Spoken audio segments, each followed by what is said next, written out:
महाराज युधिष्ठिर ने पूछा, हे भगवान, आपने सफला एकादशी का महात्म्य बताकर बड़ी कृपा की। अब कृपया करके यह बतलाइए कि पौष शुक्ल एकादशी का क्या नाम है, उसकी विधि क्या है और उसमें कौन से देवता का पूजन किया जाता है। भक्त वत्सल भगवान श्री कृष्ण बोले कि हे राजन, इस एकादशी का नाम पुत्रदा एकादशी है। इसमें भी श्री नारायण भगवान की पूजा की जाती है। इस चर और अचर संसार में पुत्रदा एकादशी के व्रत के समान दूसरा कोई व्रत नहीं है। इसके पुण्य से मनुष्य तपस्वी, विद्वान और लक्ष्मीवान होता है। इसकी मैं एक कथा कहता हूँ, सो तुम ध्यान पूर्वक सुनो। भद्रावती नामक नगरी में सुकेतुमान नाम का एक राजा राज करता था। उसके कोई पुत्र नहीं था। उसकी स्त्री का नाम शैव्या था। वह निपुत्री होने के कारण सदैव चिंतित रहा करती थी। राजा के पितृ भी रो रो कर पिंड लिया करते थे और सोचा करते थे कि इसके बाद हमको कौन पिंड देगा।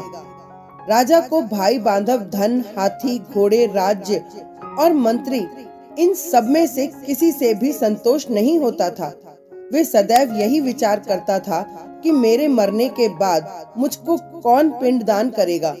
बिना पुत्र के पितरों और देवताओं का ऋण मैं कैसे चुका सकूंगा। जिस घर में पुत्र ना हो उस घर में सदैव अंधेरा ही रहता है।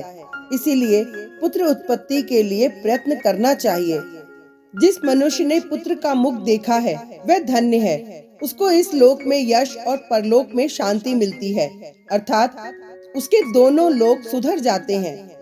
पूर्व जन्म के कर्म से ही इस जन्म में पुत्र, धन आदि प्राप्त होते हैं। राजा इसी प्रकार रात दिन चिंता में लगा रहता था।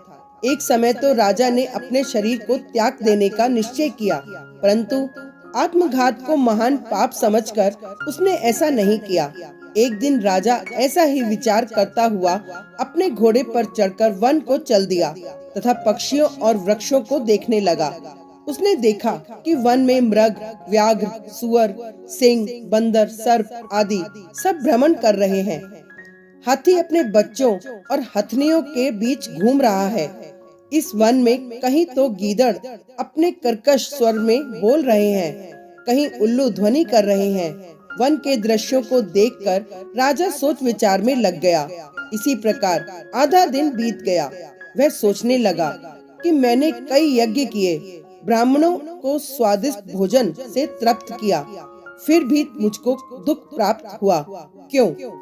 राजा प्यास के मारे अत्यंत दुखी हो गया और पानी की तलाश में इधर उधर फिरने लगा। थोड़ी दूर पर राजा ने एक सरोवर देखा। उस सरोवर में कमल खिले थे तथा सारस, हंस, मगरमच्छ आदि विहार कर रहे थे।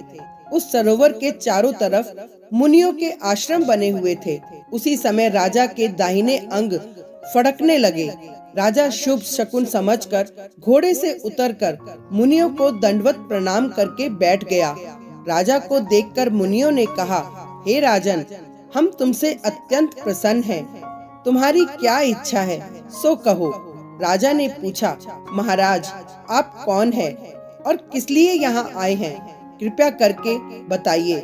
मुनि कहने लगे कि हे राजन, आज संतान देने वाली पुत्रदा एकादशी है। हम लोग विश्वदेव हैं और इस सरोवर में स्नान करने के लिए आए हैं। यह सुनकर राजा कहने लगा कि महाराज, मेरे भी कोई संतान नहीं है। यदि आप मुझ पर प्रसन्न हैं तो एक पुत्र वरदान दीजिए। मुनि बोले, हे राजन, आज पुत्रदा एकादशी है। आप अवश्य ही इसका व्रत करें। भगवान की कृपा से अवश्य ही आपके घर में पुत्र होगा। मुनि के वचनों को सुनकर राजा ने उसी दिन एकादशी का व्रत किया और द्वादशी को उसका पारण किया। इसके पश्चात मुनियों को प्रणाम करके महल में वापस आ गया। कुछ समय बीतने के बाद रानी ने गर्भ धारण किया और 9 महीने के पश्चात उनके एक पुत्र हुआ। वह राजकुमार अत्यंत शूरवीर, यशस्वी और प्रजापालक हुआ। श्री कृष्ण बोले कि हे राजन, पुत्र की प्राप्ति के लिए पुत्रदा एकादशी का व्रत करना चाहिए। जो मनुष्य इस महात्म्य को पढ़ता या सुनता है उसे अंत में स्वर्ग की प्राप्ति होती है। Thank you.